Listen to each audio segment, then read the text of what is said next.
Hey, what's up, guys? Thank you for joining us once again. This is episode 8 of According to Kaz and Queen. And as always, I am Kaz. And I'm Queen. And we especially want to thank everyone who has been continuing to join in and listen to these conversations that me and my bride have been having. And we've been enjoying bringing them to you consistently every week. So make sure that you're tuned in. If you're watching us on YouTube right now, make sure that you subscribe to the YouTube channel. It's going to be right there under my finger. All right. Make sure you subscribe to the YouTube channel. Make sure you share it with a friend. And of course, you can listen to us on all streaming platforms. So if you listen on Spotify, if you listen on Apple Music, if you listen on Google Podcasts, you can hear us there. You can hear the audio there as well. But of course, you can tune into YouTube if you want to see our bright, shiny faces. We keep coming to you every week, bringing you conversations that we have in our home on the heels of getting back in from a little rest and restoration. We're going to be talking about that a little bit today. Little vacation the Kaz and Queen had. We're going to tell you about that. We're going to tell you about the importance, talk about the importance of resting and restoration. But of course, we always talk about what's going on, what you guys have been talking about. And the first thing that we got to talk about today is, of course, is Will Smith. Will Smith made a video, an apology video. I don't know how long it was. I think it was about maybe close to 5 minutes. The video was. It was his first time speaking since the slap heard around the world at the Oscars. Him walking up on stage and slapping Chris Rock on live TV. It was the first time he had kind of spoken to the public at large about what had happened, and he was kind of giving some of his thoughts, and he made what I felt was a very heartfelt apology. And of course, the pundits began to talk about and to analyze the apology and talk about the apology afterward. But you and I talked about it, of course, before we were able to get away. And of course, everybody was talking about it. But, you saw the apology, we saw the video, you talked about it. What were your thoughts when you first saw it? Well, I felt his sincerity.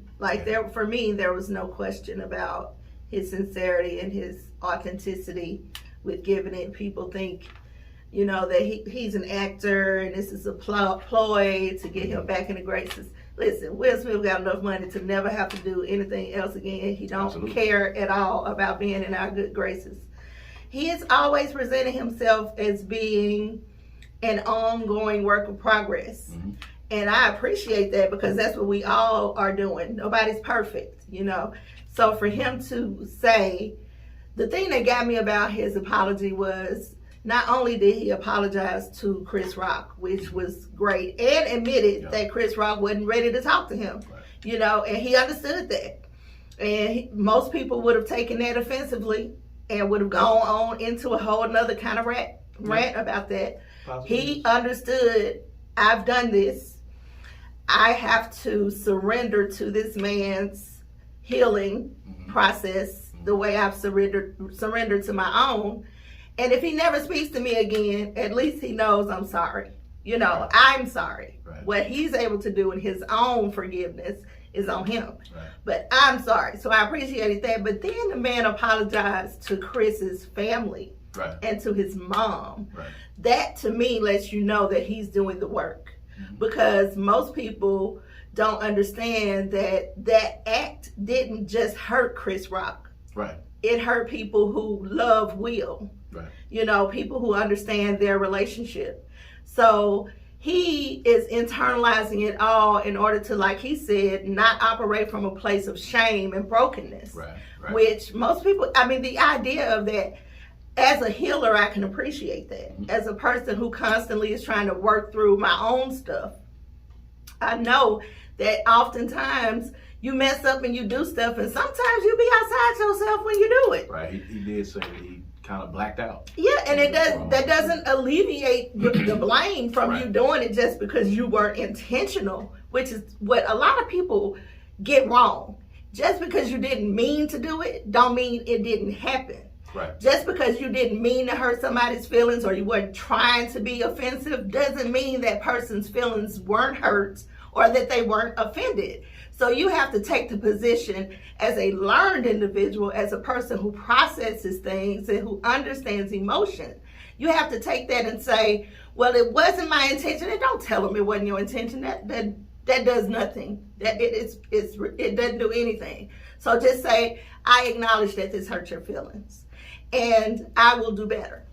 I'll try to do better. I'll attempt to do better. That was not, that's not how you handle it. So I can really appreciate him taking full ownership, taking full accountability, and still acknowledging that I'm not perfect and I still have a ways to go, but I am remorseful and I'm sorry. There are a lot of celebrities that really just need to take Kim Burrell, for instance. Yeah, I think that was the apology that we expected. Well, no. Didn't expect it, but would have liked to receive. That's the apology that Kim Burrell did not give, that she should have given. And I'll say this, and I'll add on to what you're saying, and we may disagree with this, and I understand making sure that the person that you are apologizing to knows that you are contrite about what's happening. I think it is also important to a degree to let the person know that, your intentions were not meant to hurt. Doesn't do anything. And I understand that's for you. That's a selfish mindset. Well, here's the thing, and I'm going to say this, just hear me out on this, because in some instances, people say things and do things with the intention of hurting the other person. Sometimes they say things and they do things with the intention of, I want to hurt this person, and they do it with the intention of malice, and then they come back later on and apologize for it. But I think it's important, because there are times when people do that. I think it is important, at least, to be said, even if it's not received at that time. And I understand completely what you're saying. That it wasn't my intention is for the person who's saying it, not the person they're saying it to. That's for them to feel better about their action. It is not for me. If you're apologizing to me for something that you've done that hurt me, and you say that wasn't my intention, A, it's not an apology. B, that's for you to acknowledge that it's not your intention. I don't care if it was your intention or not. It hurt me. So apologize for hurting me, not make me feel better about why you hurt me. I mean, and that's fair. And I know we're going to disagree on that. But, for me, I would want to know, if you did it, if you said it, because people will say hurtful things. People will say hurtful things and do hurtful things in a moment to intentionally hurt you. And they still say I didn't intend to do it. So it doesn't matter if they intended to do it or not. What I need for a person to do, if they hurt me, what I need them to do is acknowledge that they hurt me. Not acknowledge that it wasn't their intention, because that's about you. That's not about me. If you are trying to forgive yourself for hurting me, then that's fine. But if you want me to know that you intend to not hurt me in that way, again, apologize for making me feel that way. Not make me take it upon myself to forgive you because you didn't mean to do it. Oh, I understand that. I understand. The forgiveness is, of course, for the person who, was the victim. They're forgiving and forgiving the person. The apology is for the person who did the transgression. I understand that totally. But again, in my opinion, acknowledging what you did to the person and saying that you apologize for it and meaning it is very important. But for you, for the person saying it. Well, apologizing to the person, letting them know that you apologize for what you did, I think is important as well. To let them know that you apologize. I think Will saying to Chris, I apologize for what I did, I think is a huge step. And I think if Will had gotten up there and said, it wasn't my intention to hurt your feelings, or I didn't mean to slap you, that would have completely diluted his apology. The reason why it was so powerful is because he did not do that. He did not dismiss Chris's reaction or his family's reaction or any of that. He took ownership of the fact that I blocked out. It was horrible. I feel horrible. It was a terrible thing to do. I'm sorry for everything, all the people, even my family and kids, his family and kids. That was a healing from your soul. I've done the shadow work. That was an authentic apology. What if Will Smith had said, in that moment, Chris, my intention was to knock your block off. My intention was to hurt you in that moment. That still would have been very well accepted from me, because it was authentic. Okay. So if he authentically said, Chris, I intended to knock your block off when I slapped you, I was mad. At the same time, and in that same token, him saying, my intention was to not knock your block off and I did not mean to hurt you physically in that moment, in that manner. Is that not the same thing, in your opinion? Is that not the same level of authenticity? Rather. I really don't understand what you're saying. I guess what you're trying to say is if he intended to hurt him and he told him that, then apologize. Because for me, if you intend malice and you intend harm on me in that moment, it's a different level for me. But it's been watered down so much that it doesn't matter anyway. Most of the time when people say, I didn't intend to do it, it's just to wipe away the feeling that person feels. What's happening is there's a diminishing that's happening to the emotion attached to the issue, to the issue, whatever happened. Don't diminish the emotion. Don't take it away. Don't dilute your apology by saying, I didn't intend to do it. It doesn't matter really. You can say it, that's fine, but it doesn't help me process my hurt and my pain because you didn't intend to. Because whether you did or not, I ended up hurt. And I have to process that. So you telling me that it wasn't your intention doesn't soften the blow for me. It doesn't soften the blow. All it does is make me feel like what's important to you is that I know that you need forgiveness. You want forgiveness. Instead of you telling me that you appreciate and understand how to not hurt me this way again. That's what I'm saying. I get that. I get that. And we may disagree slightly on that. I mean, in theory, we both agree that Will Smith's apology was the apology that needed to happen. He apologized to his mother, to Chris's mother, because he said he saw an interview that Chris's mother did, and it hurt his feelings. Watching his mother talk about how much that hurt her. He apologized profusely to Tony Rock, to Chris Rock's brother, and apparently, I guess they had a real relationship. And Tony Rock was very vocal about how he was going to make sure that Will felt that. Right. Right. So he knew that he had really crossed the line with him and that he was remorseful for that. Like that man, there was so many layers of things that happened from that slap with so many different people. And most of the time, incidents like that do occur. They hurt several people. They don't just hurt that one person. I think because Chris Rock and Tony Rock and Will Smith had a relationship and they were cool with each other, I think that's what made this a lot deeper than just the surface slap that happened. If Chris Rock was a random comedian who Will Smith didn't know and hadn't met or had only met in passing, and he said what he said about his wife and he slapped him, I don't think, I don't even know if we get this apology at this point. I don't know if we get the in-depth apology that we got. I don't know if this happens. I don't think a random comedian who had said that would have gotten him so upset enough to slap. I think it was because of the significance of their relationship that the slap happened. So in backtracking a little bit, because people talk about this and they're still talking about the incident. And when I look at it, and I know a lot of people will disagree, like the slap itself was out of line because it was on national TV, but I still feel there's an element of me that's there that still feels like, and I may be old school in this thought process, that, sometimes you have to temper what you say, especially if it's somebody that you know, or if it's a situation that, you might not know how a person feels. I feel like Chris Rock said something that apparently he had been checked about before, and he said it again, and Will Smith happened to black out in this particular instance inside of the Oscars and go up and slap him. It's a lot of different layers for me.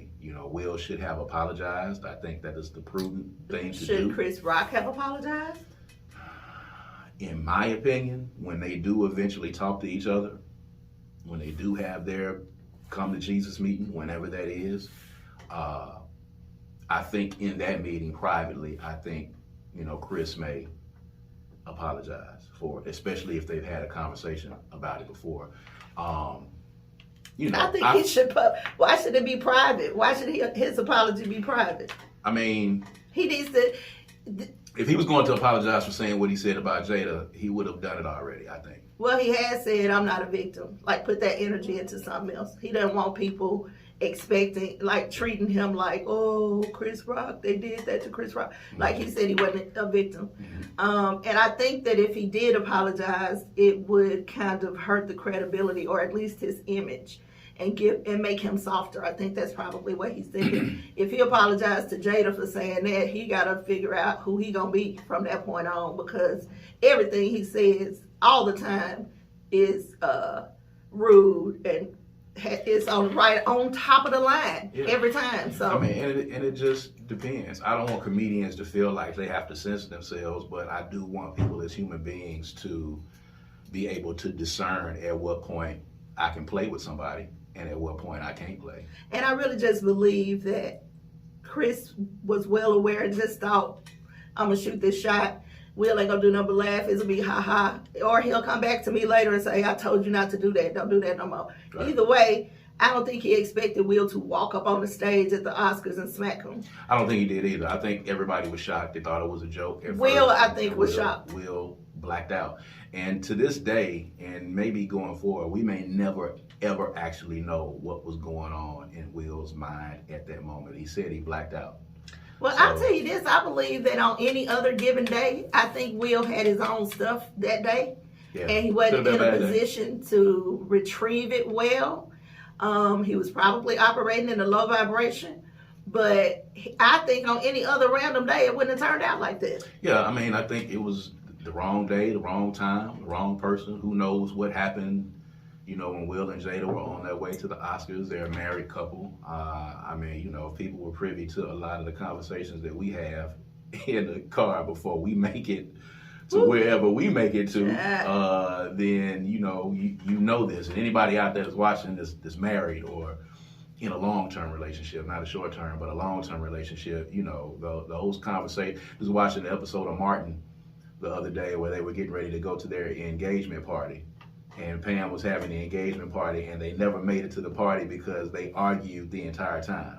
And then they showed up later on. That, my friends, ladies and gentlemen, is what happens a lot with married couples. So who knows, you know, what happened with Will and Jada before they pulled up at the Oscars, because it doesn't matter how much money you have or how famous you are, you know, as husband and wife, as a couple, those conversations or those heated discussions or those arguments take place right before you walk in a room full of people. Yeah. And then you got to sit down and you kind of do your thing. So, I mean, it's wild. You know, I really felt like Chris should have taken the call and said, hey, let's go ahead and talk this out and get it over with. I think you know, and I know you're going to disagree, I felt a way when Will said he reached out and Chris said, I'm not ready to talk about it yet. I completely and utterly I know you did. I know you do. Respected it. And I respected that Will told us that. He didn't have to. He could have said, I reached out to him, but he didn't want to talk to me. He didn't take my call. That's a totally different thing than saying he's not ready to talk. He's still offering that man respect. Like, he's in a very remorseful place. That's because he's being seen by the majority of people. He's being seen as the villain in this. Or he's being seen as the antagonist in this. And Chris Rock. I don't know how much of that matters to Will, though. I don't think it does. And I don't think, you know, despite what people say, I don't think he's doing this because he's trying to keep some jobs or he's trying not to be blacklisted. I don't think any of that is happening. Will Smith is much too big, much too huge of a movie star for him to be blacklisted or blackballed. He has enough money to shoot. And even if they did, he has enough money to shoot his own movies. Yes. He has his own production company. He has his own film company. He does TV shows, documentaries. He does movies. He does plays.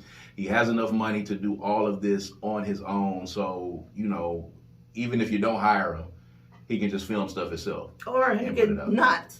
He could go on an island somewhere and live out the rest of his days. Or he could do another Jazzy Jeff and the Fresh Prince album and put it out. He's got several He could tour and do Summertime for 10 nights in a row. That's it. I haven't heard Summertime this entire summer. I saw somebody else say that. Yeah. I don't know that this is the first summer that I haven't heard "Summertime" all summer. Hadn't heard it. And I don't know if that's just by coincidence or maybe I'm just not plugged in the places where they will be playing. I'm going to play it in I the car. hadn't even played it. I'm going to play it in the car today It when I get deserves to back be in my played. truck. It's one of the greatest summer anthems of all time. So shouts out to Will Smith for his human moment and apologizing to Chris Rock, and we'll see how that goes, and we'll see when Chris Rock is ready to talk, and we'll talk. I'm anxious to see how this affects Chris Rock going forward. Yeah, well, he's already done some stand-up. He's already done a few shows where he's mentioned it slightly, but he hasn't got into it in depth. It's going to take some time. Something like this takes time to heal. So this just happened in the span of months. This may not really be done and closed for another Or year. we may not know about it. Or we may not know about it. Who knows? But speaking of apologies and speaking of things that we don't know when it's going to blow over or not, Kelis is very upset with Pharrell, and it spilled over to Beyonce. So I went back and kind of looked at some of the statements. So, she did specifically say Beyonce, could have reached out in a few instances. It was a piece of her rant, but, she's really pissed off at Pharrell. 6 seconds worth of a sample in this song that was used by Beyonce, and Kelis feels like she is owed a phone call or some type of restitution or some type of shout out or something from Queen B. And the social media world was all aflutter with it, and people had different opinions. People in the music business, outside of the music business, people said Beyonce should have done this, people said Kelis should have done that. So we talked about this while we were out on vacation. What are your thoughts? I think she has every right to believe that Beyonce should have called her. Sure. She has every right to believe that. Sure. She has every right to get on social media and make a rant about Pharrell and her feelings about him. She got every right to do that. Beyonce is not going to call her. For what? Nah. Why? Do you think in any small sense, after all of this hubbub, do you think just on general pretense, do you think Beyonce could maybe text her?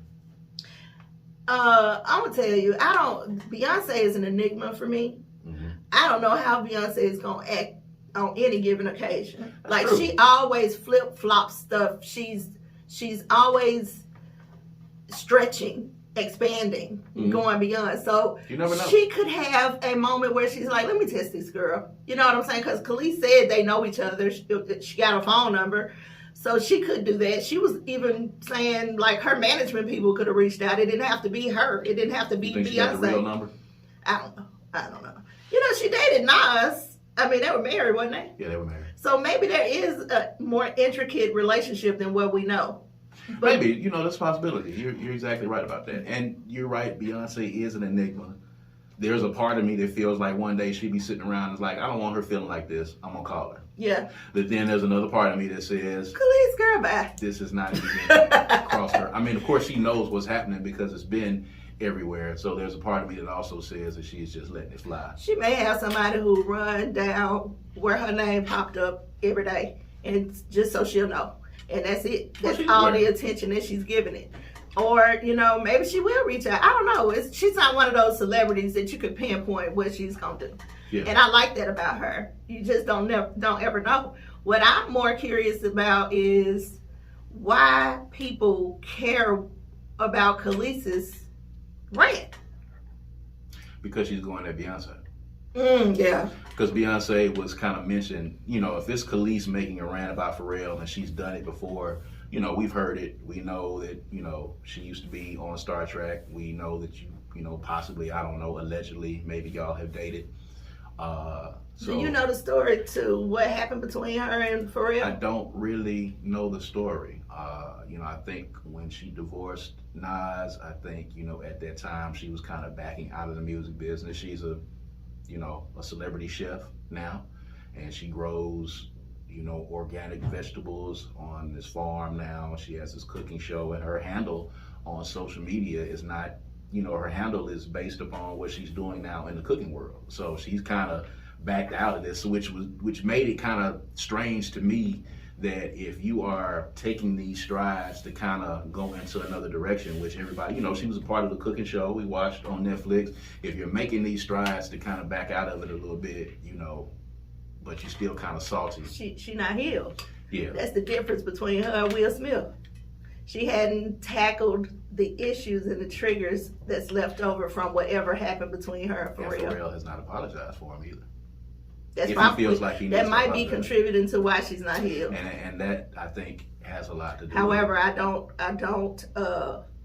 I tell people all the time that you can't wait on somebody to give you an apology to offer closing in order to do your healing work. Like, that doesn't work. Yeah. I mean, because you might never get it. You know, for artists, we're going to do a little quick entertainment moment here on According to Kaz Queen. Make sure that your business is straight off top. All right. Kelis's problem is not really with Beyonce. Kelis's problem with Beyonce is what kind of problem would I say that is? It's a human issue. It's not a business issue. Beyonce is in no shape, form, or fashion obligated to reach out to Kelis because Kelis does not own the work that Beyonce used. That is owned by Pharrell. Kelis should have took care of her paperwork a little bit better.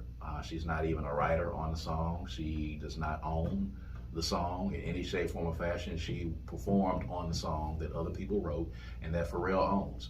And when you are, that's so sad. Yeah, so when you are getting samples cleared, you know, and I've had to do it, and I've had people to sample, you know, me and Banner's work as Crooked Letters. We've had people to sample our work, and they didn't call us directly. They sent a check, but they didn't call us directly. I remember a conversation. Paul Wall was an artist that sampled a Crooked Letters record, and I ended up running into Paul Wall at a show that I was doing in Dallas. I was on the road with Big Son, and I went up to Paul Wall to just thank him for sampling the record because we got paid for that sample. And I went up to him to thank him for sampling the record and introduce myself and tell him who it was. He didn't have any idea where the sample came from. He didn't know.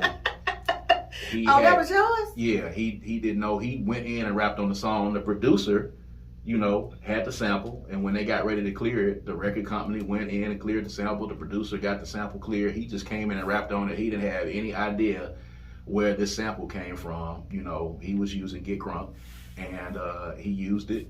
Didn't know from Adam who or where it came from. It was really dope on the song. And when I told him, he was like, "Oh, I didn't know. I didn't have any idea. That's cool." You know, and then you go into the history and okay, yeah, woo. But he didn't know. You know, we got a check. We didn't get a phone call. We didn't get a text. We didn't get an email, any of that, except for, you know, this is being used. This is what y'all are getting. And that's it. So, I mean, I've had that to happen. And in this particular instance, you know, Kelis does not own that body of work. So she wouldn't get no check. No. Maybe that's why she's so upset. I mean, and it could be. Because if you get a Beyonce check is a substantial check. Oh, baby, that's a substantial just for 6 check. seconds. Mm-hmm. That's a 6-second sample that was used on Beyonce's record that came from record. So if she kept saying this is intentional, this is directed at me, this is directly from him to me. So in her mind, he's stopping her from getting his check. In her mind. Yeah, in her mind. In her mind. Because he could have very easily said this her work or whatever. Well, I guess he couldn't even did that. They emailed Pharrell or called him and said, "Hey, we're using this song.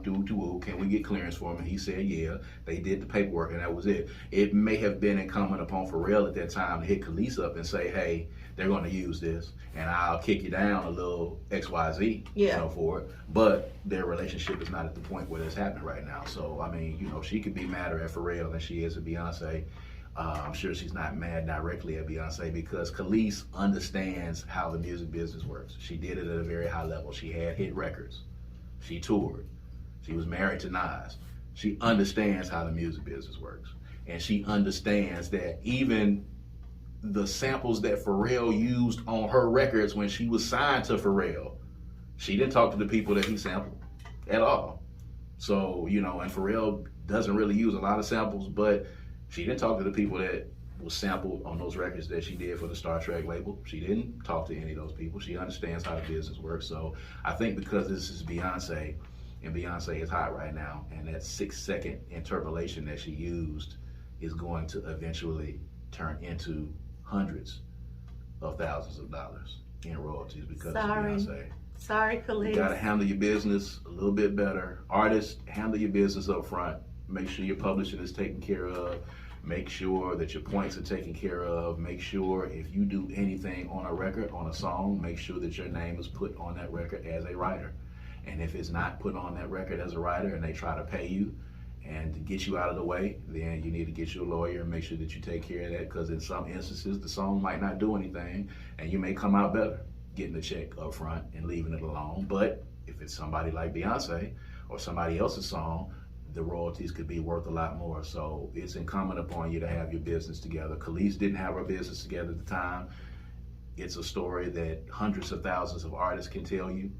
It's happening now. It's happening as we're speaking, and it'll keep continuing to happen. And it's been happening. And it's been happening. It's not new. So, we'll wait and see if Beyonce actually reaches out to Kelis, and we'll see if that conversation takes place. Probably won't. Kelis, probably be mad, but she'll go back to cooking and doing her thing, and it'll go from there.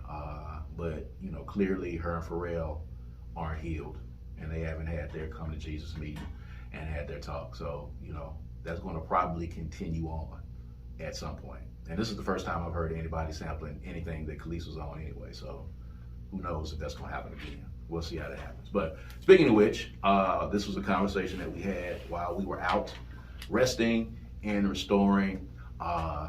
We went on vacation. We had a chance to get away for a couple of days, something that, we hadn't, had a chance to do before. We talked about it on the last show, but it brings up an interesting point that, we talked about while we were out about resting and restoring. And you're very big on that and the importance of it. And I'm trying to learn it and learning it from you and just kind of learning it from life as I'm getting older, the importance of resting and restoring, because I had a high level of anxiety leaving here. I've had a high level of anxiety leaving and going out of town, period. Classically, I had it as an artist and as a businessman. Every time I got ready to leave here, there was a level of anxiety. And then there was a level of urgency to get back home. Going on tour in the Czech Republic, being gone for a month, it was murder.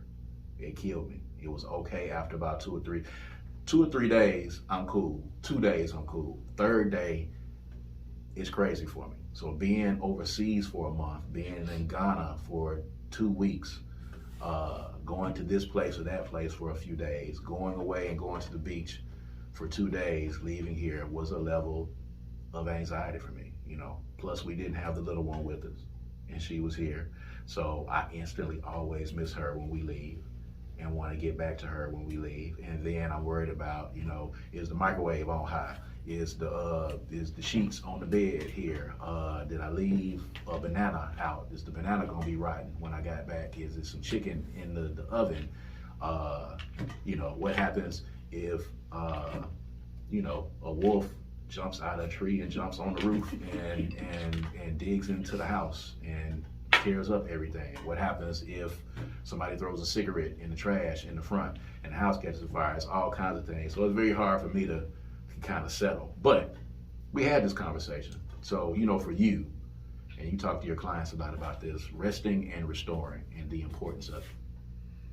First off, my goodness, that is so sad. That makes me ache for you, that you have anxiety about releasing anxiety. Yeah, it's wild. You've operated for so long filled with tension and anxiety that the thought of not having it causes tension and anxiety. To a degree, I guess you're right. It's the craziest thing. Although I enjoyed it, we went to the beach. We were able to sit on the beach at a very great time of day. We picked a good time, right in dusk, and we were able to sit right by the water and enjoy some adult beverages, and we were able to take the breeze in. You know, we got to eat some really good food. You know, got to chill. And it was very, very nice for the first time. And this was planned. So another level of anxiety for me, as you know, we've talked about this, is the actual planning of getting ready to go somewhere.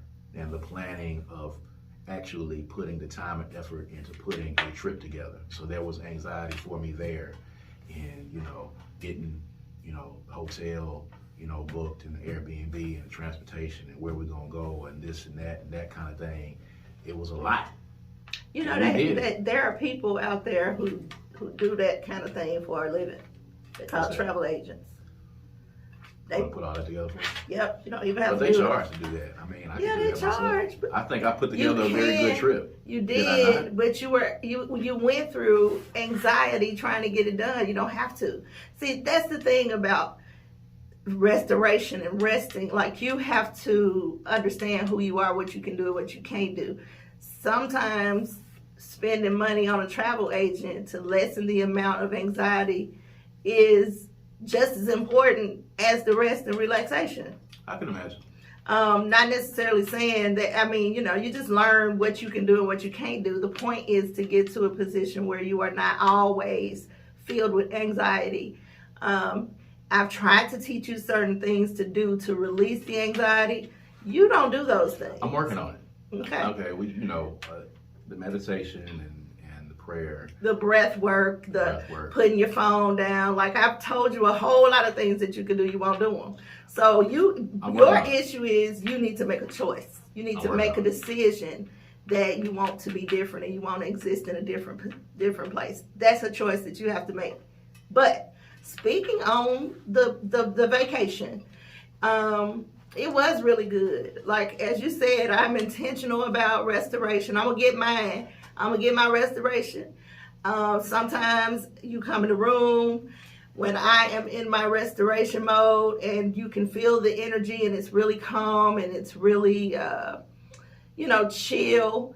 And I tell you, oh, you got to get out of here because your energy ain't where my energy is. You know, I can feel you immediately come in. You never stop. So you need to learn to get beside me and get chill. I can teach you how to chill now. I mean, you be really chilling. Babe, I chill hard. I shut down everything. I don't answer anything. I'll do some scrolling around for a minute, but I find something on TV that's going to last the whole entire day. I ain't got to change the TV. I don't get up to do nothing but use the bathroom, drink some water, and eat. And that is relaxation. I am constantly using a high level of energy, and emotional energy is probably worse to recover from than physical energy. Mm-hmm. So I am having to constantly release that energy. And whether you know it or not, you exert a lot of physical energy, but you do use a lot of emotional energy as well, even if it's just in anxiety and tension. Yeah. So it's important that you get that restoration. Don't wait until you have a vacation, because that kind of stuff can, hurt you. But, I was always from the school of, you ain't got nothing to chill about. You know what I'm saying? And I think maybe I did this wrong because I've always set goals for myself. And I've had a goal for probably maybe the last 7 or 8 years. I had a goal set of, if I can do X, Y, Z, then I'll be at a point where I can chill and go on like a week's vacation or a 2-week vacation. And I set a goal for myself. So like, if I can have 6 months worth of bills paid up, baby, at that point, we can go on like a week's vacation. Baby, that's terrible. Because if you have 6 months of bills paid if up. You don't, you're not gonna go. Yeah, well, that's the question. And then you putting our marriage in a position where we can't be together on vacation unless you accomplish that. It's a goal that I shoot for. As I've said, in the past 7 years, that has not happened. We've made it up to that goal. 3. That goal you've been trying to accomplish has kept us from having a vacation. What if that's the case? Then I need to change that. And I get it. And it might be sad. And I'm not saying there's probably something we can discuss, because it shouldn't just be you in the 6 months. I should be, involved in that planning as well, because you're not doing this vacation on your own. So we need to discuss and get a plan together instead of you having this 6 month goal. And I don't see the point. I'm not one of those people that see the point of right now. I recognize where we are in our financial lives. So it ain't necessary for me to go on vacation all the time. As I said, I'm getting restoration. I don't have to go out the country. Would like to, but it's not necessary. You can take me to Vicksburg and get a book a room, and I'll be fine. Because I'm going to have relaxation and rest on my own. So some of the pressure can be relieved with just releasing some of the thoughts that you've had just because you've had them. Just relearning some things. Relearning and I'm purposeful now about trying to do things a little bit differently. The vacation was one of those things. And I appreciate you. It was beautiful. I had a wonderful time. It was a really good time. We were away from the little one for 2 or 3 days, but she was in very good hands. It's very difficult these days to find people. That's another issue, and finding, someone that you are comfortable with your child going with. Sure. That's hard. But for us, we were able to find that, and we're thankful for that. And the little one is here in the studio with us today. She's learning how to do some camera work. She has expressed a desire to be a director and a producer and an actress. And so she's so if learning any of y'all out there know of some coaches or people who can help her get her feet wet, so to speak. Dip her feet into the acting and the drama thing from all ends. She wants to be able to shoot. She's shooting some things on her phone right now. She wants to be able to shoot and learn how to edit, but she also wants to be in front of the camera too. She wants to learn all of the aspects. That is what she has divulged to us as what, one of her passions and that she wants to do outside of the great artwork that she does. She's an excellent artist as well. She's a creative, so she was birthed from 2 creative people. Mm-hmm. And from not a long line, but a short line of creatives. I think we're probably the 2 most creative people in our respective. Well, my mom and dad were pretty creative. Yeah. My mom was a seamstress. Okay. Well, then that requires a high level of creativity to be able to do that. My mother actually, I don't think you knew this. Did I ever tell you that she sewed?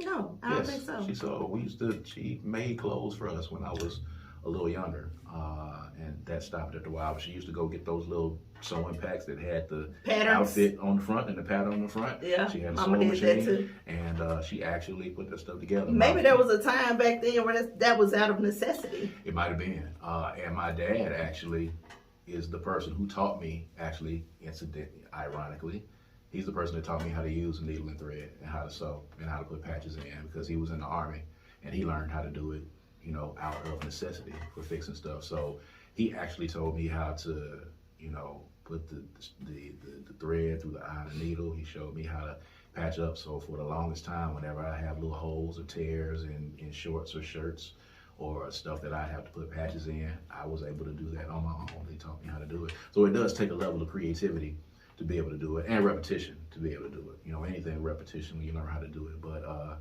so if you do know anyone out there that's helping aspiring artists and creatives and camera people and directors and whatnot, let us know. Hit us up in the comments. Hit us up on our social media pages. Make sure you follow the social media pages. According to Kaz Queen on Facebook, we're on Instagram as Kaz Queen. We're on Twitter as Kaz Queen. So make sure you follow all the social media platforms that we are on.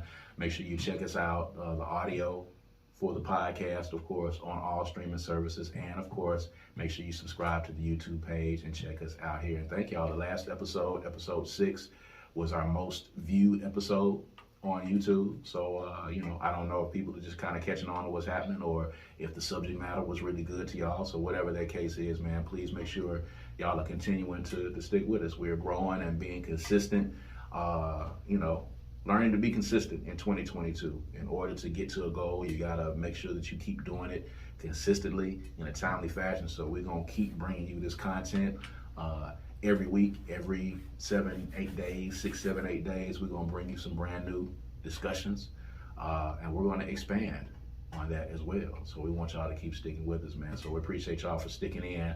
This being the latest episode of According to Kaz Queen. All right, and as always, I am Kaz. And I'm Queen. We appreciate y'all for sticking with us, man. We'll see you guys next time. Peace and power. Peace.